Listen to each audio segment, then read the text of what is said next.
Good morning or afternoon or evening or whenever you may be tuning in right now. I don't even know if I know what day it is, so welcome. Hi, my name is Jordan SyncID, and I am a member at the park, the Oak Meadow Parish, and I am so thankful to be here and to be able to share some things with you guys today that God has put on my heart just through my professional experience and a member of this awesome community. So I'm a mental health professional here in San Antonio, and I've been working in community mental health for quite some time, and am just really thankful for my background and training in this crazy time.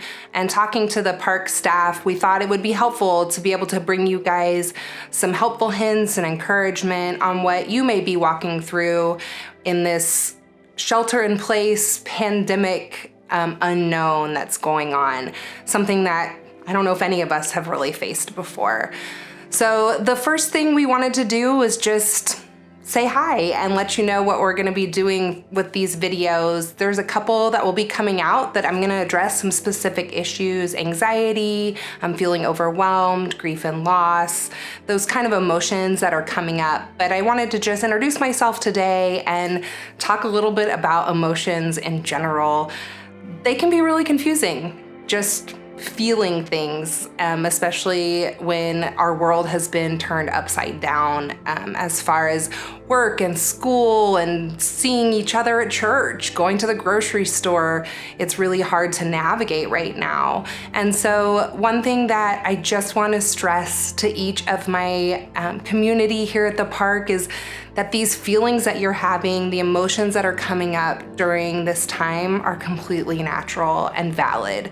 And sometimes we have the tendency to downplay what we're feeling. I want you to think of it kind of like a check engine light on your car.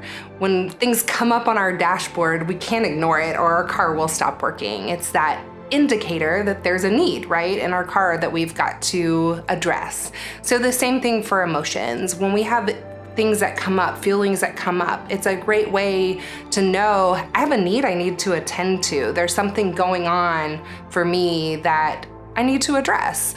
So by recognizing them, again, validating that our emotions are real and they're there and it's okay to have them is the first step in really helping ourselves, meeting our needs in that way. And think about it, our Creator made us this way. You know, God talks about that we are fearfully and wonderfully made, every hair on our head. So that means all of our emotions too.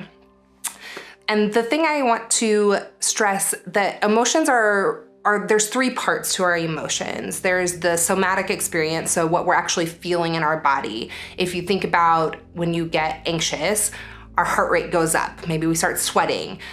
We start talking really fast. There's things that are happening in our body when that emotion is going on. Then there's the cognitive part of it, what we're thinking about. So not just how we're feeling, but kind of our judgment on ourselves about what we're feeling. And then the behavioral part, the response. So if I'm feeling anxious, there's gonna be a behavior that follows.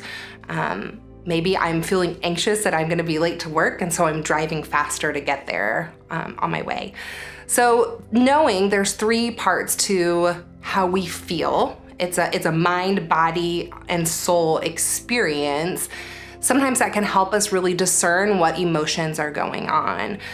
You know, if you think about being excited and being anxious, it might have the same bodily feeling. Again, that accelerated heart rate, maybe sweating,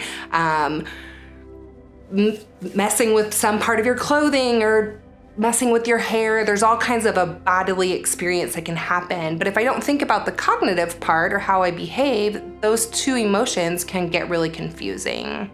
So right now you could have a lot of confusing emotions. I'm feeling anxious about actually getting sick with this virus that's going around, maybe losing your job, feeling overwhelmed at home, feeling sad because we have this distancing set up and we can't be in physical space with one another. There's lots of things that could be coming up that could be confusing.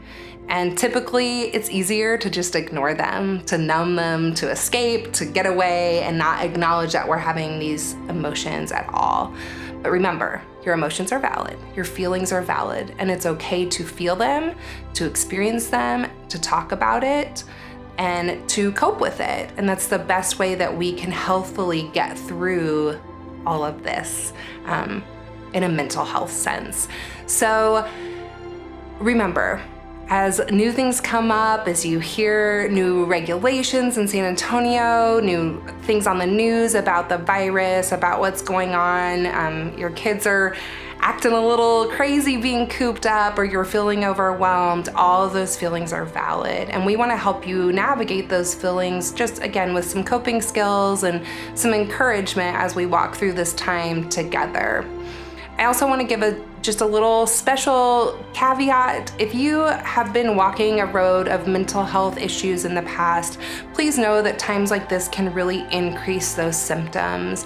So if you have anxiety or depression, things that are, again, just part of who we are, that they can really be intensified during times like this. So I just want to encourage you to reach out to your mental health professionals that you've been talking to your doctor, and encourage you to continue to get the support that you need. There's nothing wrong with you. We're not crazy, y'all. We're just walking through this as best we can. So I just really want to encourage each of you to figure out what's going on. Look at that check engine light. See what emotions are coming up so that you know how you can navigate best from here on out.